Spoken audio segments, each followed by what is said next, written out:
बच्चों, हमारा टॉपिक है सेल साइकिल। हम सबसे पहले सेल साइकिल की डेफिनेशन को डिस्कस करेंगे कि सेल साइकिल होता क्या है।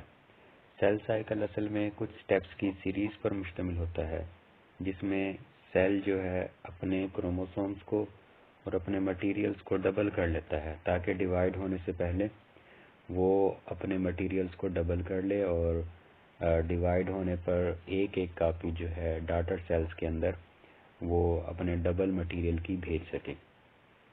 तो इन्हीं सीरीज ऑफ स्टेप्स को हम सेल साइकिल का नाम देते हैं।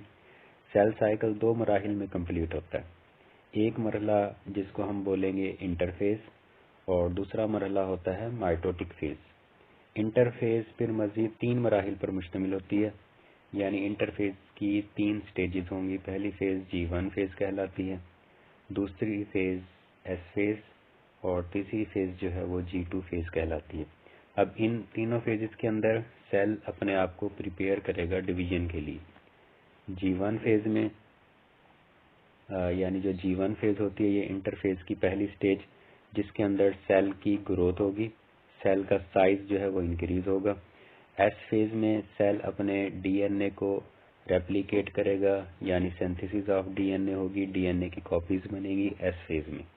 और G2 फेज जो होती है उसमें सेल अपने आप को प्रिपेयर करेगा माइटोसिस के लिए, यानी सेल के अंदर जितने भी मटेरियल्स हैं वो सारे मटेरियल्स G2 फेज में डबल हो जाएंगे।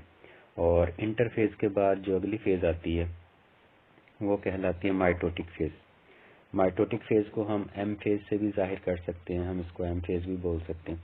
माइटोटिक फेज में सेल अपने आप को डिवाइड कर लेता है, यानी जो अपनी प्रिपरेशन जो इंटरफेज में वो कर चुका है उसके बाद अब सेल ने डिवाइड होना है, यानी माइटोसिस जो होगी वो माइटोटिक फेज कहलाती है। और माइटोटिक फेज में सेल जो है एक पेरेंट सेल से दो डॉटर सेल्स में जो है वो डिवाइड हो जाता है। ये आपको डायग्राम नजर आ रही है। इसके अंदर सबसे पहले आपको G1 फेज जिसमें ग्रोथ लिखा हुआ है, G1 फेज में सेल अपने आप को ग्रो करेगा। S फेज में DNA की ग्रोथ होगी, यानी रेप्लिकेशन होगी, DNA डबल हो जाएगा। G1 फेज में सेल अपने आप को प्रिपेयर करेगा डिवीजन के लिए, यानी G2 फेज के अंदर सेल के जो मटेरियल्स हैं वो डबल हो जाते हैं। इसके बाद M फेज आ जाती है।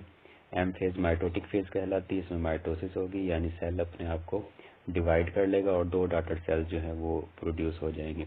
M फेज की फिर फर्दर स्टेजेस होती हैं, प्रोफेज, मेटाफेज, एनाफेज, टीलोफेज। इसको हम नेक्स्ट लेक्चर के अंदर जो है वो डिस्कस करेंगे।